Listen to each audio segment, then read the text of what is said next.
Bismillahirrahmanirrahim. Assalamualaikum warahmatullahi wabarakatuh. Innal hamdalillah nahmaduhu wa nasta'inuhu wa nastaghfiruh wa na'udzu billahi min shururi anfusina wa sayyiati a'malina. May yahdihillahu fala mudilla lahu wa may yudlil falan tajida lahu waliyyan mursyida. Asyhadu an la ilaha illallah wahdahu la syarika lah wa asyhadu anna Muhammadan abduhu wa rasuluhu la nabiyya ba'dah. Ma'asyiral muslimin, ikhwat fillah rahimakumullah. Tak terasa 4 hari kita telah membahas, mengkaji, menganalisa bersama salah satu bentuk amal saleh, salah satu bentuk taqarrub ilallah, amal yang sangat tinggi nilainya di sisi Allah Subhanahu wa taala, yaitu silaturahim atau silaturahmi. Kita telah membahas dalil-dalil yang sangat banyak dan nas yang berbicara tentang silatul arham atau silaturahim ini masuk kategori nas-nas yang sangat jelas, terang benderang. Di dalamnya kita telah ketahui perintah dari Allah dan Rasulnya Sallallahu Alaihi Wasallam bagi kita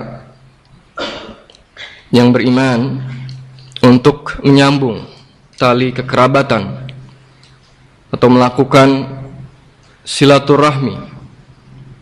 Dan kita juga telah mengetahui ancaman, sanksi atau ukubah yang tidak main-main, besar sekali. La yadkhulul jannah qati'un, tidak akan masuk jannah seorang yang memutus silaturahmi. Ancaman yang tidak main-main yang hendaknya kita mewaspadai dari perilaku atau perbuatan-perbuatan yang masuk kategori qati'ah atau memutus silaturahmi itu. Untuk tema hari ini insyaallah kita akan membahas satu realita bahwa kerabat atau arham atau ar-rahim yang ada pada setiap kita tentu berderajat, dan dengan derajat atau perbedaan yang ada itu menjadikan berbedanya tinjauan para ulama dalam menetapkan hukum menyambung silaturahmi di antara mereka. Ada kerabat yang dekat, ada kerabat yang jauh. Ada kerabat yang masuk kategori sebagaimana telah dijelaskan ar-rahim al-mahram, dan ada yang ghair mahram, ada yang masuk kategori mahram dan yang bukan mahram. Di antara mereka, dan alhamdulillah Allah karuniakan kepada kita, mayoritasnya adalah mukmin, muslim. Di antara mereka ada yang muslim tetapi fasik, terbiasa terjatuh pada maksiat atau dosa-dosa besar, atau musir, ya, terbiasa menjadi rutinitas dalam kehidupannya dosa-dosa kecil. Di antara mereka yang juga tidak menutup kemungkinan darinya adalah kerabat yang kafir. Bagaimana Islam memandang hal ini? Ikhwan fillah rahimakumullah, terkait kerabat secara umum dalam hal ini terdapat perbedaan pandangan para ulama ketika membahas ar-rahim, ya, kategori ar-rahim, kerabat.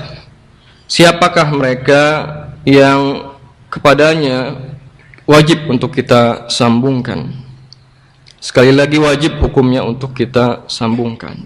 Dengan demikian kebalikannya, melakukan pemutusan hubungan adalah masuk kategori haram.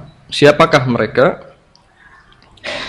Ada 3 pendapat atau pandangan para ulama terkait kerabat yang wajib hukumnya untuk kita jaga, untuk kita pupuk, untuk kita pelihara, dan wajib hukumnya untuk terus disambungkan. Pendapat yang pertama mengatakan bahwa kerabat yang masuk kategori wajib hukumnya untuk disilah, dihubungkan, kekerabatan kepada mereka adalah yang masuk kategori mahram. Ini pandangan yang pertama. Yang kedua berpendapat, tentunya dengan hujjah dan pendalilan masing-masing, para ulama mengatakan yang kedua adalah kerabat yang masuk kategori zawil miras, yaitu yang memiliki atau memiliki hak untuk menerima waris atau waris mewarisi. Dan pendapat yang ketiga, ketika melihat umumnya dalil atau nas yang sangat banyak, perintah untuk menyambung silaturahmi itu berpendapat bahwa kerabat secara umum baik dekat maupun jauh wajib untuk kita sambungkan. Mereka yang berpendapat pada pendapat yang ketiga ini mengatakan nas-nas yang berbicara tentang silaturahmi, baik perintahnya wajib atau anjuran yang sangat ditekankan, itu berbicara secara umum. Ya, diantaranya adalah yang telah kita bahas ya di pertemuan terdahulu yang sangat banyak. Man sarrahu, misalnya Rasulullah bersabda, man sarrahu ayubsata alaihi fi rizqihi wa yunsa'alahu fi atharihi falyasil rahimah. Barang siapa yang suka, yang senang, yang ingin dilapangkan rezekinya dan dipanjangkan usianya, maka hendaklah ia sambung silaturahmi. Falyasil rahimah di sini lafaznya umum. Kemudian hadis Rasulullah SAW yang lain yang sangat banyak, diantaranya diriwayatkan oleh Imam At-Tirmidzi dan Ibnu Majah. Rasulullah bersabda, ya ayuhan nas afshus salam wa at'imut ta'am wasilul arham wasallu wan nasu niyam tadkhulul jannata bisalam. Wahai sekalian manusia, sebarkanlah ucapan salam, berilah makan. Wasilul arham, kalimat wasilul arham ini adalah perintah. Sambungkanlah oleh kalian tali kekerabatan yang sifatnya umum. Salatlah malam di saat manusia sedang tidur, dan dengan melakukan amal-amal yang tadi itu tadkhulu al jannata bisalam. Kalian pasti akan masuk jannah dengan kesejahteraan atau keselamatan. Dengan melihat tiga pandangan ini, yang paling rajih insyaallah taala adalah pandangan yang pertama, bahwa ar-rahim atau kerabat yang wajib hukumnya untuk disambungkan tali silaturahmi kepada mereka, dan dengan demikian sebaliknya diharamkan untuk kita memutus tali silaturahmi atau kekerabatan kepada mereka adalah ar-rahim yang mahram. Siapa mereka yang masuk kategori al-mahram? Sebagaimana telah dijelaskan bahwa mereka adalah orang tua kita, bapak, ibu, kemudian kakek, nenek, dan nasab ke atasnya, ya. Kakek dari bapak kita dan seterusnya. Jika itu mereka masih ada, maka wajib hukumnya untuk kita sambungkan. Kemudian siapa lagi?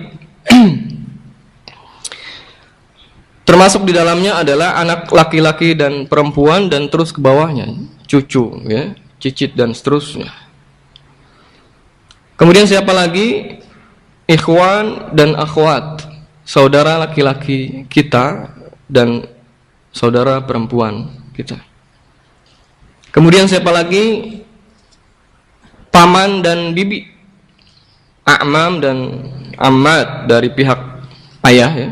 Ayah kita mempunyai saudara kandung, baik laki-laki maupun perempuan, paman dan bibi kita, maupun paman dan bibi dari pihak ibu, akhwal maupun khalat. Ya, itu semua mereka masuk kategori mahram yang ar-rahim yang mahram. Yang dengan demikian wajib kita sambungkan, dan hukum memutuskan kekerabatan adalah haram kepada mereka. Nah, kerabat yang tidak masuk kategori mahram, dengan demikian hukum menyambung silaturahmi kepada mereka adalah masuk kategori atau derajatnya adalah mustahab atau mandub.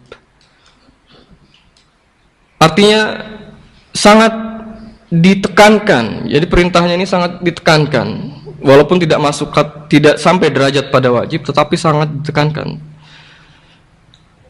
Ya, sangat ditekankan. Siapa mereka? Yaitu anak paman dan bibi kita, baik dari pihak ayah maupun ibu. yang kita sebut dalam bahasa Indonesia sepupu. Kepada mereka silaturahmi maka harus kita jaga dan mustahab hukumnya, mandub, sangat dianjurkan. Kenapa? Karena kita tidak boleh melupakan nas-nas yang perintah untuk bersilaturahmi itu sangat banyak ya. Sangat penting posisinya. Bukan berarti derajat mustahab atau mandub ini untuk diabaikan atau dilalaikan, tidak sama sekali. Tidak untuk diabaikan atau apalagi ditinggalkan, apalagi kita menyengaja untuk memutusnya, tentu bukan itu yang kita maksud. Karena pemutusan pada umumnya, memutuskan silaturahmi apalagi dengan sengaja adalah perbuatan yang buruk ya. Perbuatan keburukan atau maksiat. Ikhwan fillah rahimakumullah. Lalu apa kadar silaturahmi yang wajib atau kaifiat, bagaimana bentuknya? Jika dikatakan kadarnya, seperti apakah bentuk silaturahmi yang wajib hukumnya kita lakukan? Para ulama menjelaskan bahwa bentuk silaturahmi yang wajib kita lakukan kepada kerabat kita adalah secara umum, yaitu dengan berbuat ihsan. Setiap perbuatan yang masuk kategori bentuk amal ihsan, maka itu adalah bentuk sambung silaturahmi kita kepada kerabat kita. Di antaranya tentu yang kita kenal ya, yaitu bersikap lemah lembut kepada mereka, memperhatikan keadaan mereka, termasuk menghindari perbuatan keburukan agar tidak kita lakukan kepada mereka, seperti menyakiti mereka, mengganggu mereka dan yang semisalnya.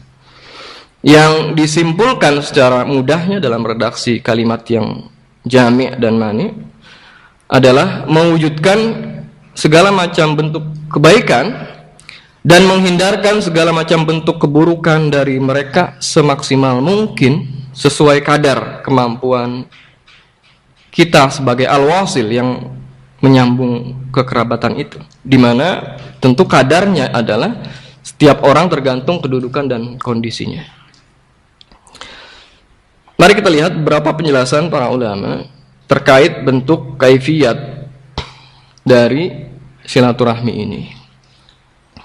Di antaranya adalah Imam Al-Hafiz Al-Iraqi rahimahullah mengatakan bahwa silaturahmi itu dilakukan dengan berbuat kebaikan kepada kerabat sesuai keadaan pihak yang ingin menyambungkan atau al-wasil dalam hal ini, dan pihak al-mausul yang kita sambungkan, kerabat kita itu, bagaimana keadaan dan kondisi masing-masing itu. Terkadang, kata beliau, dilakukan dalam bentuk harta.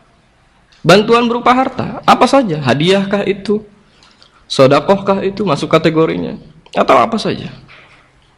Sebagian dari harta kita berikan kepada mereka, baik dalam bentuk uang atau yang lain yang setara dengan itu. Atau kalau tidak dengan harta, yang lainnya bagaimana? Bantuan tenaga masuk kategori silaturahmi. Mereka membutuhkan bantuan kita, sesekali ada pekerjaan yang kompetensi atau kapasitasnya ada pada kita, kita bantu. Atau kalau tidak dengan harta dan tenaga, dengan ziarah, kunjungan, yang di sana ada banyak hal ya, sisi positif yang bisa kita lakukan. Apalagi di antaranya pula adalah dengan memberikan salam ya. Memberikan salam, apalagi sekarang sudah sangat mudah ya, memberikan salam tidak harus bertemu muka, bertegur sapa tidak harus ketemu wajah, tetapi bisa dengan wasilah atau sarana-sarana yang lain. Hal yang senada juga disampaikan oleh Ibnu Abidin rahimahullah mengatakan silaturahmi wajibatun walau kanat bisalam. Beliau mengatakan silaturahmi itu wajib dilakukan meskipun hanya dengan mengucapkan salam. Salam itu penting. Jangan sampai kita mengucapkan salam saja bakhil, ini bahaya sekali. Salam, titip salam kepada mereka, pada paman bibi kita. Wa tahiyyah, menyampaikan ucapan selamat. Ada mereka momen-momen yang mereka rasakan, mereka alami, mendapatkan karunia rezeki, misalnya anak, ucapkan selamat, tahiyah pada mereka. Anaknya baru lulus sekolah, selesai UN misalnya, kita ucapkan selamat, selamat ya, Ahmad sudah lulus saya dengar, alhamdulillah. Sudah lahir anak dan itu kita dengar kabarnya, beliau mengabarkan pada kita, kita ucapkan selamat. Jadi hal-hal yang kebanyakan manusia barangkali, sebagian ya, kita katakan sebagian, menganggapnya remeh, tapi ini penting. Wahadiyah, hadiah. Hadiah juga adalah bagian dari silaturahmi. Hadiah dalam beragam bentuk yang bisa kita lakukan. Dan terlebih dalam perspektif dakwah, kita harus membiasakan memberikan hadiah-hadiah yang fungsi dan manfaatnya itu multi ya. Ada kartu dakwah dicetak oleh DPP Hasmi, kita kasih hadiah. Ada majalah-majalah, buku-buku yang bisa kita berikan, sampaikan kepada mereka, sehingga mereka mendapatkan sarana atau media-media untuk bertambah ilmu mereka. Wa mu'awanah, memberikan bantuan kepada mereka. Wa mujalasah, sampai bentuk duduk berbincang bersama mereka, itu juga masuk kategori. Jadi jangan sampai ketemu keluarga itu melarikan diri, keluarga datang kabur, jangan. Ini bahaya sekali nih kalau kita punya sikap yang tidak baik seperti ini. Keluarga, jangankan keluarga, al-daif, ada tamu datang berkunjung ke rumah kita yang bukan kerabat kita saja adalah sebuah kemuliaan. Apalagi ini kerabat yang aula untuk kita hormati, yang lebih utama untuk kita hormati mereka. Wa mukalamah, berbincang-bincang, berbicara, berdiskusi dengan mereka. Walaupun sebagian orang barangkali mengatakan ini kategorinya basa-basi. Basa-basi itu penting ya ikhwah. Walaupun basa-basi itu ibarat bumbu pada suatu sayur atau masakan apapun. Masakan kalaupun bahan bakunya berkualitas tanpa garam, coba, apa bisa kita nikmati? Tidak bisa. Ya terkadang pada kondisi-kondisi yang tepat dan sepanjang benar, basa-basi itu penting. Tanya kabarnya, paman, bibi, encang, encing, ya, panggilan yang lain sesuai dengan domisili masing-masing. Tanya kabar mereka, apalagi yang masih punya kakek. Terlebih ya ikhwah adalah orang tua kita. Jangan sampai kita melalaikan birrul walidain kepada mereka. Agendakan itu menjadi rutinitas kita. Tentu berapa kadarnya ini sesuai dengan uruf dan kemampuan kita masing-masing, yang tentu berbeda satu dengan yang lain. Kemudian beliau mengatakan wa talattuf, berlemah lembut dengan mereka. Wa ihsan, berbuat baik secara umum. Beliau mengatakan di sini, wa in kana ghaiban, kalau mereka tidak ada di samping kita, berjauhan jaraknya kah, domisilinya jauh, yasiluhum bil maktubi ilaihim, sambung silaturahmi dengan yang tertulis. Kalau kita tidak menggunakan pos dan itu sudah banyak ditinggalkan, SMS minimal. Kalau kepada kerabat saja kita bisa merubah status Facebook kita misalnya, hanya untuk menyapa, apatah lagi kepada kerabat kita. Mestinya begitu. SMS yang ringan, dan usahakan yang berbobot bermuatan tausiah, itu jauh lebih utama lagi. Fa in qudira ala sayri kana afdal, dan tentunya beliau mengatakan kalau mampu untuk mengunjunginya tentu adalah afdal, lebih utama. Bisa ketemu langsung, bertatap muka, bertegur sapa secara langsung. Dengan demikian dijelaskan oleh para ulama bahwa tidak ada kadar yang ditentukan berapa kadarnya, jumlahnya, bentuknya harus berapa banyak dari silaturahmi itu, tetapi dikembalikan kepada uruf, kebiasaan masyarakat. Karena apa? Karena nas baik Al-Quran maupun As-Sunnah tidak menentukan kadar tertentu. Maka setiap perbuatan yang kita kenal ya ma'ruf di masyarakat sebagai bentuk silaturahmi, kebaikan yang kita berikan kepada kerabat, maka itu masuk kategori silaturahmi. Dan sebaliknya yang masuk kategori dan dikenal oleh masyarakat sebagai perbuatan al-qati'ah, ini perhatikan, memutus, lama tidak bertegur sapa, mengabaikan, menyepelekan sekali, Bahkan yang lebih parah dari itu banyak sekali. Apa yang kita kenal masuk kategori al-qati'ah, maka itu masuk kategori al-qati'ah yang diharamkan oleh syariah. Kemudian selanjutnya, bagaimana jika kerabat kita adalah orang yang fasik, mukmin tetapi fasik, yaitu keluar dari ketaatan kepada Allah Subhanahu wa taala dalam kadar yang berat, melakukan dosa-dosa besar, ya, dan dikenal oleh masyarakat secara umum, ya. Dikenal luas, ini berbahaya sekali. Orang yang melakukan kefasikan dengan terang-terangan ini banyak terjadi, ya. Maka syariah menjelaskan tidak selayaknya kita untuk melakukan hubungan baik kepada mereka, tentu dengan catatan di sini, ya. Kecuali jika silaturahmi itu, ya, terdapat maslahat atau dilakukan untuk dalam rangka menghilangkan kemudaratan. Dan tentu niat kita harus demikian, karena ini orang berbahaya, kita tahu bahayanya. Mafsadah yang dia telah lakukan terlalu banyak, terlampau berat. Secara umum, jika kita ingin melakukan silaturahmi, batasnya adalah kita ingin menghilangkan kemudaratan yang telah dia lakukan itu, yang ada pada dirinya. Apa misalnya? Mengingatkan dia, kita dakwahi dia, kita ingatkan. Ini berbahaya kalau paman terus melakukan hal yang seperti ini. Cepat atau lambat Allah akan memberikan siksa yang kita tidak inginkan. Ayo segera bertobat, kita ajak, kita seru seperti itu. Paman atau bibi kita, kerabat kita, kakak atau adik kita, ya. Tentu ketika melakukan silaturahmi itu tidak terlampau berlebihan, juga tidak terlalu membuka lebar hubungan. Di saat yang sama kita juga harus menampakkan, ya, ketidaksukaan kita pada maksiatnya yang teramat berat atau masuk kategori berat itu, dan termasuk tidak bersama mereka di saat dia melakukan kemaksiatan tentunya. Dan tentu dalam hal ini kita punya kewajiban yang satu, ya, bahwa mereka harus diingatkan. Dan siapa lagi yang punya kepedulian untuk mengingatkan mereka kalau bukan kita yang telah sadar akan kewajiban berdakwah itu. Adapun orang-orang yang kefasikannya sembunyi-sembunyi, tidak diketahui oleh masyarakat, ini berbeda lagi hukumnya. Tetap kepada mereka wajib hukumnya disambungkan silaturahmi. Seraya kita punya kewajiban yang lain, yaitu menasehati kekeliruannya, kesalahannya.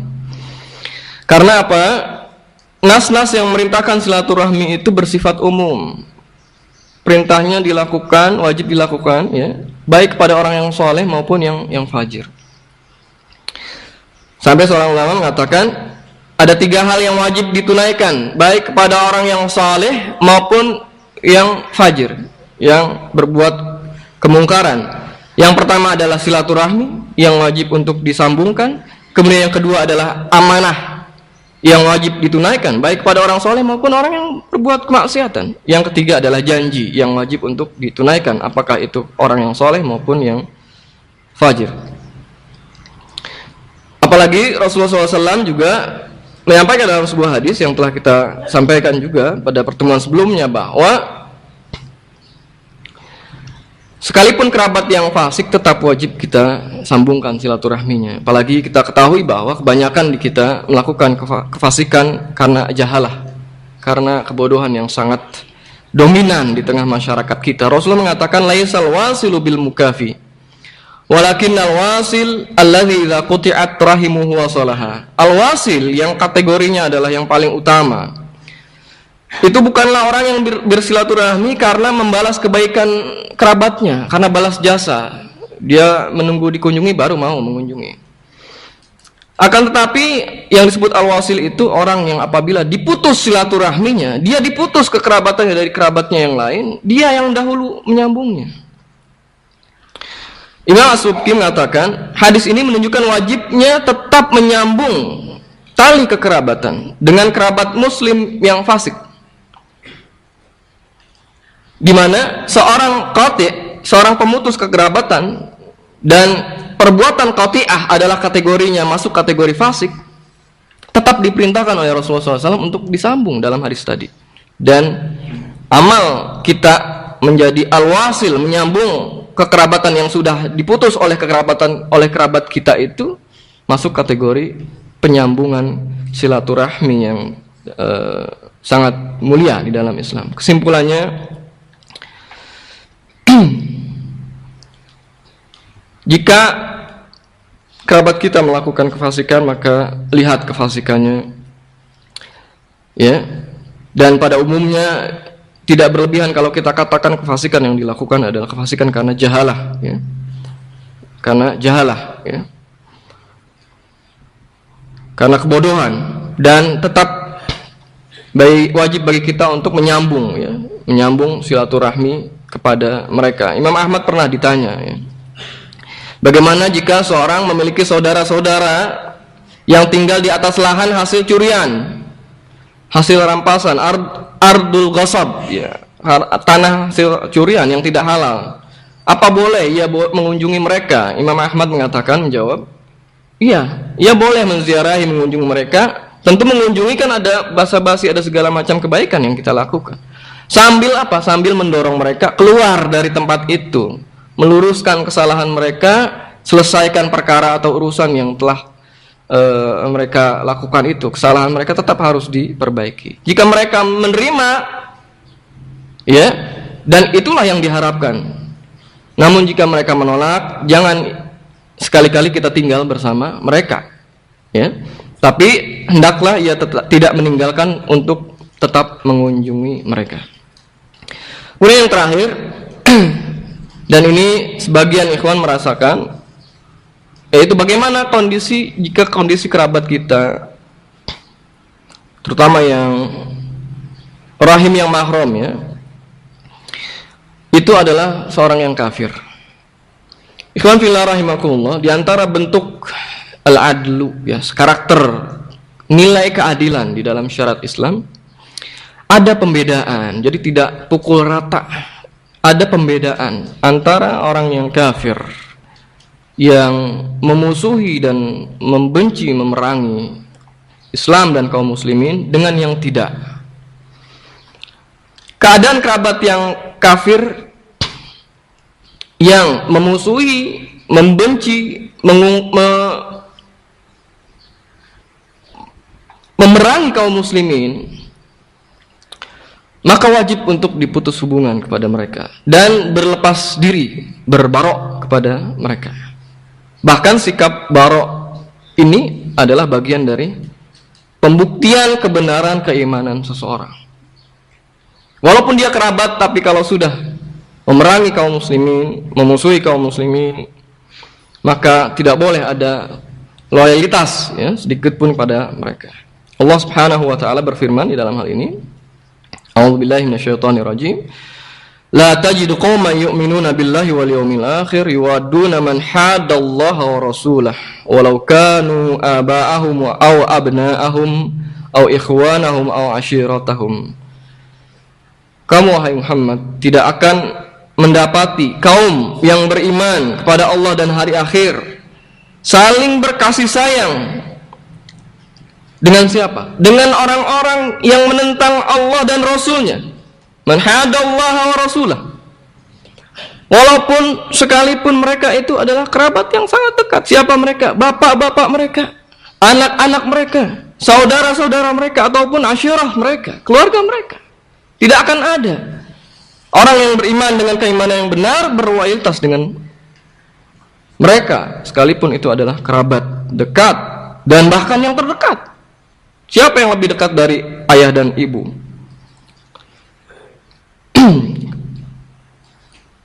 Dalam dakwah Nabi Nuh, beliau berdoa kepada Allah Subhanahu wa ta'ala agar Allah membinasakan orang-orang kafir dari kaumnya, ya. Dan kita tahu bahwa di antara mereka, di antara kaum Nabi Nuh adalah kerabat-kerabat Nabi Nuh alaihissalam.